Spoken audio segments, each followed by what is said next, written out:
Cha mina ingane zakwethu ngithi akuvalwe iculo. Ngithi nje okungcono kuvele kuvalwe iculo ngoba mukhulu kakhulu umonakalo owenziwa yileli iculo leli eliphumile. Akazothi iculo ubali.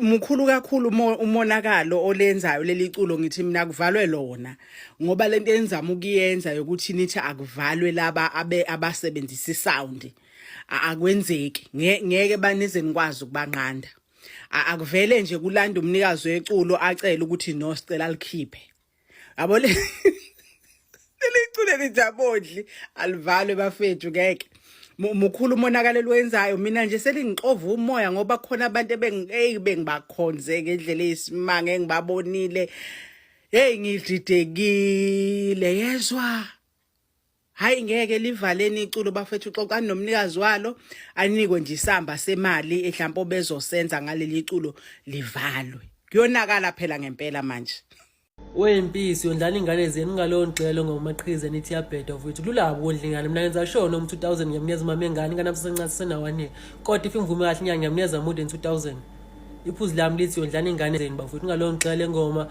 mangodli vele yinja akupost mama engane yabo ngeke nivune ngisho nibheda wempisi yondlana nje bafowethu yabo lisa akudli yinja le yabo so abantu esifazane sebeyithathileke le sound bayenze yabo and babeka la isithombe somfana ongundli so mawuthi nje awondli bavele nje akuthathe akubeka la phezulu bese ethi yinja le lo mfana wangizalisa yinja le abasalokho bejayisa beshona lena le bakubeka nje mawuthi awondli bakubeka la phezulu yabo so banesibindi ngale ndlela ukuthi nje hayi ayilimeze etsheni njengamanje so lesathu mawuthi ufuna ukubona into engishoyo ngicela TikTok ufike usearch umaqhikiza inja le uzoyibonela futhi bonke abantu abangondli bepostiwe lapha yabo so ngiyacabanga ukuthi nabo mhlawumbe indlela ababhodla ngakho lento ngondli bafethu singayithatha nje light but ibhlungu yabo more especially if kuuthi because ngiyabona lokuthotha umuntu akondli because akanakho khona yabo akanayo imali noma akasebenzi but lo ukuthi uyambona umuntu uvula amahenisi endaweni zoba umnakho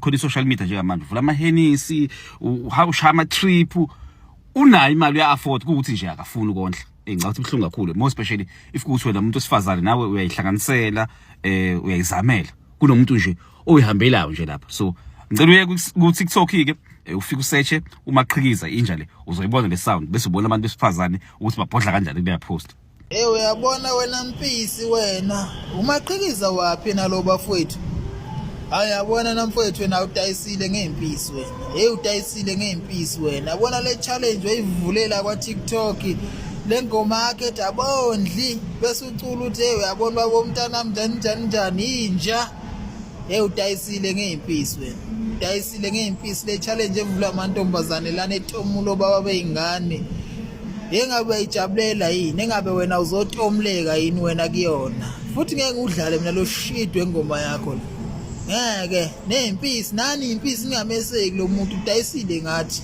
utayise kakhulu umuntu. The song is currently trending and most men have came out to defend themselves. For guys is saying bona the reason why bengawondle ingane aboma wengane kazi uzomfonela uma wengane umtshela ukuthi ngicela ukuthi ingane izongivakashela izobona umndeni wami uma wengane uzonqaba guys athi cha eyami ingane nje angifuni ngayo.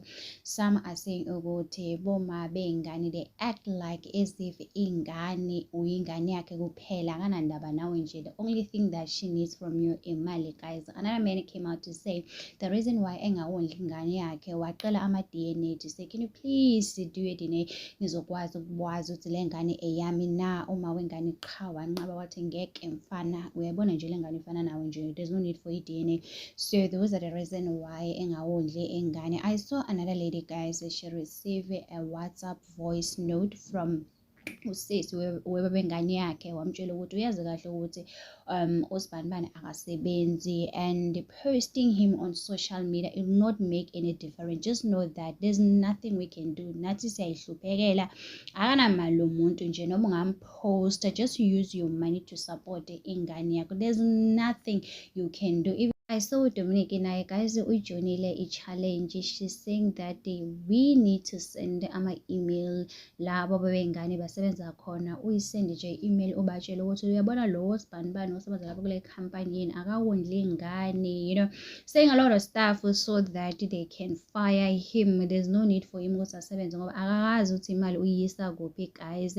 So yeah man, he does a lot of division when it comes to the situation there guys. So tell me in the conversation, what do you think about it? Don't forget to subscribe, to like it, comment.